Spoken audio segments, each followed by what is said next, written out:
ನಮಸ್ಕಾರ. ಇವತ್ತು ಯಾರ ಮೇಲೆ ಕೇಳಿದ್ರು ಕಾಮ ಕಸ್ತೂರಿ ನೀರಲ್ಲಿ ನೆನ್ಸಿಡ್ತೀನಿ ಕುಡಿತಾ ಇದ್ದೀನಿ ಅಂತ ಹೇಳ್ತಾರೆ. ಏನಿದು ಕಾಮ ಕಸ್ತೂರಿ? ಕಾಮ ಕಸ್ತೂರಿ ಏನಿದೆ, ಆ ಬೀಜವನ್ನ ತಾವು ನೆನ್ಸಿದ್ರೆ ಅದು ತಪ್ಪಾಗಿ ಆಗತ್ತೆ. ಏನಕ್ಕೆ ಅಂದ್ರೆ ಇದರಲ್ಲಿ ಅತಿ ಹೆಚ್ಚಾಗಿ ನಾರಿನಂಶ ಇದೆ. ಈ ಕಾಮ ಕಸ್ತೂರಿಯನ್ನ ಬಳಸುವಂತ ವಿಧಾನ ಹೇಗೆ? ಕಾಮ ಕಸ್ತೂರಿನ 1-2 ಚಮಚ ತಾವು ರಾತ್ರಿ ನೀರಲ್ಲಿ ನೆನ್ಸಿಟ್ಬಿಟ್ಟು ಬೆಳಿಗ್ಗೆ ಆ ನೀರಿನ ಸಮೇತವಾಗಿ ಆ ಒಂದು ಕಾಮ ಕಸ್ತೂರಿನ ಅಗದು ತಿನ್ನೋದ್ರಿಂದ ನಿಮಗೆ ಸಾಕಷ್ಟು ಆರೋಗ್ಯದಲ್ಲಿ ಬೆಳವಣಿಗೆ ಉಂಟಾಗತ್ತೆ. ಏನೇನ್ ಬೆಳವಣಿಗೆ ಉಂಟಾಗುತ್ತೆ ಆರೋಗ್ಯದಲ್ಲಿ ಅಂದ್ರೆ, ಮೊದಲನೇದಾಗಿ ಮಲಬದ್ಧತೆ ಸಮಸ್ಯೆ ನಿವಾರಣೆ ಆಗುತ್ತೆ. ಸೊ ಅವರು ನೀರನ್ನು ನೆನೆಸಿ ಬೆಳಿಗ್ಗೆ ಅದನ್ನು ಕುಡಿದ್ರೆ ಸಾಕು, ಮಲ ವಿಸರ್ಜನೆ ಚೆನ್ನಾಗಾಗುತ್ತೆ. ಮಧುಮೇಹಿಗಳು ಸಕ್ಕರೆ ಕಾಯಿಲೆ ನಿಯಂತ್ರಣ ಮಾಡ್ಕೊಳ್ಳೋಕೆ ಬಹಳ ಒಳ್ಳೇದಿದು.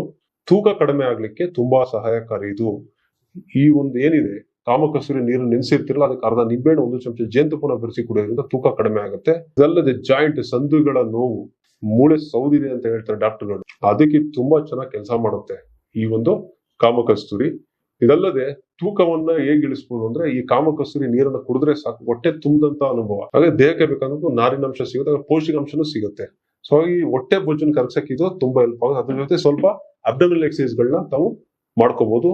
ಇದಲ್ಲದೆ ಬಿಪಿಯನ್ನು ಕೂಡ ನಿಯಂತ್ರಣದಲ್ಲಿ ಇಡುತ್ತೆ. ದೇಹದಲ್ಲಿರುವಂತ ರಕ್ತದಲ್ಲಿರುವಂತ ಕೆಟ್ಟ ಕೊಲೆಸ್ಟ್ರಾಲ್ ನ ಕೂಡ ಕಡಿಮೆ ಮಾಡುತ್ತೆ. ಇದನ್ನ ಯಾರು ಬಳಸಬಾರ್ದು ಅಂದ್ರೆ, ಹಾಲು ಉಣಿಸುವ ತಾಯಂದಿರು, ಗರ್ಭಿಣಿಯರಾಗಿದ್ದಲ್ಲಿ ಇದನ್ನ ಬಳಸಬಾರ್ದು. ಯಾಕಂದ್ರೆ ಇದರಿಂದ ಆಗುತ್ತೆ, ಈಗ ಹಾಲು ಕುಡಿಸ್ತಾ ಇರ್ತೀರಾ, ನೀವು ಇದನ್ನ ಬಳಸ್ತಿರ್ತೀರಿ. ಕೆಲವರು ಬರ್ತಾರೆ, ಸರ್ ಡೆಲಿವರಿ ಆಯ್ತು, ಹೊಟ್ಟೆ ಬಂದ್ಬಿಟ್ಟಿದೆ, ಜಾಸ್ತಿ ದಪ್ಪ ಆಗ್ಬಿಟ್ಟಿದೀನಿ, ಕಡಿಮೆ ಆಗುವಂತ ಡಯಟ್ ಮಾಡಕ್ ಸ್ಟಾರ್ಟ್ ಮಾಡ್ತಾರೆ. ಇದನ್ನೆಲ್ಲ ಸ್ಟಾರ್ಟ್ ಮಾಡ್ತಾರೆ. ನಾನು ಹೇಳೋದು ನೀವೇನ್ ತಗೊಂತೀರಾ ಅದು ತಾಯಿ ಎದೆ ಹಾಲು ಮುಖಾಂತರ ಮಗುಗೆ ತಲುಪುತ್ತೆ. ಹಾಗಾಗಿ ನೀವೇನೇ ತಗೊಂಡ್ರೆ ಅದು ಮಗುಗೆ ಪರಿಣಾಮವನ್ನ ತೋರಿಸುತ್ತೆ. ಹಾಗಾಗಿ ಹಾಲು ಉಣಿಸುವ ತಾಯಂದಿರಿಗೆ ತಗೋಬಾರ್ದು, ಗರ್ಭಿಣಿಯರು ಸಹ ಇದನ್ನ ಸೇವಿಸಬಾರ್ದು.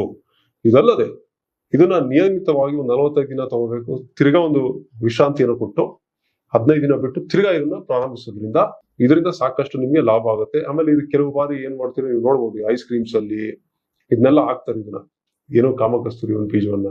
ಸೊ ಆ ರೀತಿಯಾಗಿ ತಾವು ಕೂಡ ಇದನ್ನ ಉಪಯೋಗಿಸಬಹುದು. ಆಮೇಲೆ ರುಚಿನೂ ಕೂಡ ಕೊಡುವಂತದ್ದು. ಸೊ ಬಹುಶಃ ಕಾಮಕಸ್ತೂರಿ ಬಗ್ಗೆ ಈ ಸಂಚಿಕೆಯಲ್ಲಿ ತಮಗೆ ಮಾಹಿತಿ ಸಿಕ್ಕಿದೆ ಅಂತ ತಿಳ್ಕೊಂತೀನಿ. ಮುಂದಿನ ಸಂಚಿಕೆಯಲ್ಲಿ ಇನ್ನೊಂದು ಆರೋಗ್ಯ ಸಮಸ್ಯೆ ಕುರಿತಾಗಿ ಮಾತಾಡ್ತೀನಿ. ಆ ಸಂಚಿಕೆ ವೀಕ್ಷಿಸಬೇಕಾದ್ರೆ ಚಾನೆಲ್ ನ ಸಬ್ಸ್ಕ್ರೈಬ್ ಮಾಡೋದು ಮರಿಬೇಡಿ. ನಮಸ್ಕಾರ ವೀಕ್ಷಕರೇ.